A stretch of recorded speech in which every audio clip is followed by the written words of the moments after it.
Hello everyone, आज हम करेंगे numerical problem Newton second law के फॉर्मूले के बेस F = ma के बेसिस पर। न्यूमेरिकल जो है वो देखिए, इसकी स्टेटमेंट क्या है। A constant force act on an object of mass 5 kg for a duration of 2 second. एक कांस्टेंट फोर्स जो है वो 5 kg ऑब्जेक्ट के ऊपर लगेगी 2 सेकंड के लिए। It increases the object velocity 3 metre per second to 7 metre per second. जब ये फोर्स लगी तो उसने ऑब्जेक्ट की वेलोसिटी जो है वो इंक्रीज कर दी 3 मीटर पर सेकेंड से 7 मीटर पर सेकेंड तक उसने जो है वेलोसिटी उसकी चेंज कर दी। मीन्स कि पहले उसकी वेलोसिटी 3 मीटर पर सेकेंड थी और फोर्स लगने के बाद जो फाइनल वेलोसिटी उसको मिली, जो 2 सेकेंड के बाद उसको वेलोसिटी मिली, वो कौन सी मिली? 7 मीटर पर सेकेंड। तो find the magnitude of applied force. तो आपने इस फोर्स का मैग्नीट्यूड अप्लाइड करना है, कितनी फोर्स लगेगी जो उसका इतनी वेलोसिटी जो है उसमें चेंज आया। एक तो ये कैलकुलेट करना है। सेकंड बात इसमें क्या है, now if the force was applied for a duration of 5 second. अगर यही फोर्स 2 सेकेंड की जगह पर 5 सेकेंड उस ऑब्जेक्ट पर लगती तो उसकी फाइनल वेलोसिटी में क्या चेंज आता। तो इसको कैलकुलेट करना, सबसे पहले हम लिखेंगे मास ऑफ बॉडी। जो मास ऑफ बॉडी है m, वो कितना है? 5 kg। ठीक है। उसके बाद टाइम, पहले जो टाइम t है वो कितना लगा? 2 सेकेंड। और इनिशियल वेलोसिटी क्या है? u जो है इनिशियल वेलोसिटी वो क्या है? 3 मीटर पर सेकेंड। और फाइनल वेलोसिटी क्या है इसमें? v, वो 7 मीटर पर सेकेंड। तो f हमने जो है वो कैलकुलेट करना। तो f को कैलकुलेट करने के लिए सबसे पहले f का फार्मूला क्या है? Mass into acceleration. तो m और मास को आप m लिखेंगे और एक्सेलरेशन का फार्मूला क्या है? Change in velocity over time. तो चेंज इन वेलोसिटी क्या है? v minus you over t। ठीक है, ये एक्सेलरेशन का फार्मूला है, साइड पर आप लिख सकते हो a = v minus you over t। ये वहां पर मैंने पुट कर दिया। अब आप वैल्यू पुट करेंगे, m कितना है? 5 और फाइनल कितनी वेलोसिटी? 7 और इनिशियल 3 और टाइम कितना है? 2।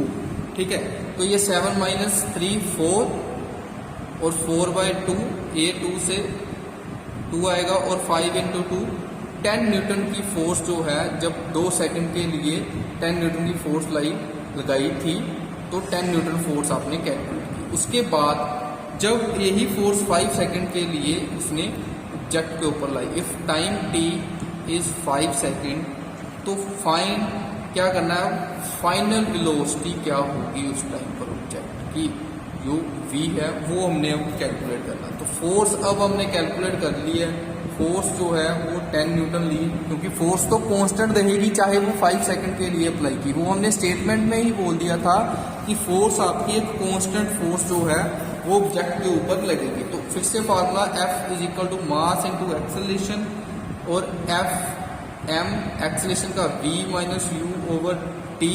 तो ये आएगा m, v अब आपने निकालना है और इनिशियल 3 और टाइम 5 और मास की वैल्यू को आप इधर पुट कर सकते हो। मास कितना? 5 और 5 के साथ ये 5 कैंसिल कर दें और इधर जब आपने f की वैल्यू पुट की तो ये क्या आया? v minus 3।